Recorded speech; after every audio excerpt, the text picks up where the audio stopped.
Metode gagasan atau ideasi merupakan metode yang memberikan pendekatan struktural dan terorganisasi dalam mengembangkan gagasan dan solusi alternatif dengan melalui 3 tahap, yaitu identifikasi, mengidentifikasi masalah atau tantangan yang perlu diatasi dan memahami secara dalam tentang masalah tersebut. Yang kedua, mapping, mencari solusi alternatif melalui pengumpulan dan pengecekan ide-ide yang sudah ada. Setelah itu, dilakukan pemetaan atau mapping dari gagasan tersebut dengan cara mengelompokkan dan mengategorikan ide-ide terkait satu sama lain.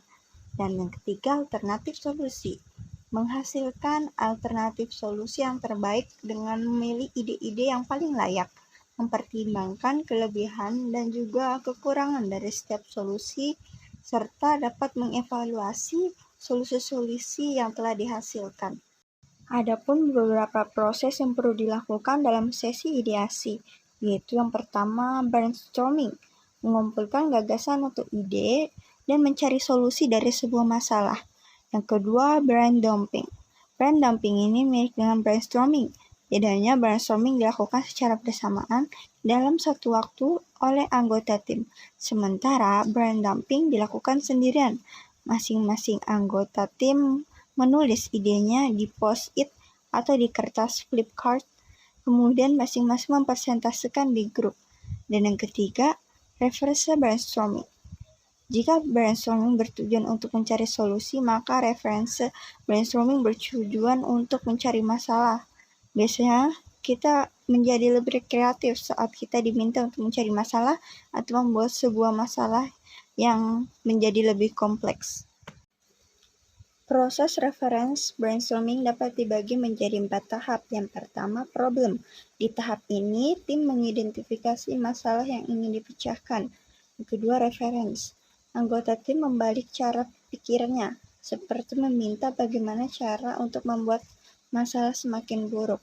Collect. Anggota tim mulai mengumpulkan ide-ide yang dapat membuat masalah tersebut semakin memburuk. Reference. Ide-ide yang dihasilkan dibalik dan diubah menjadi solusi untuk masalah. Terus, evaluate.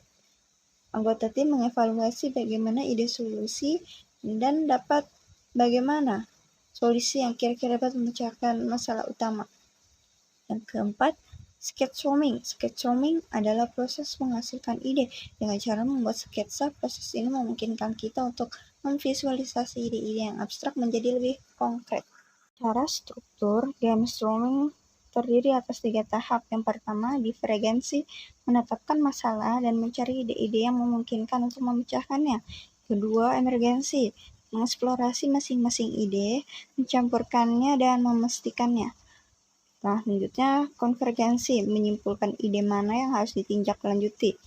Selanjutnya tantangan adalah bagaimana membuat 3 tahap ini menjadi sebuah permainan yang menantang.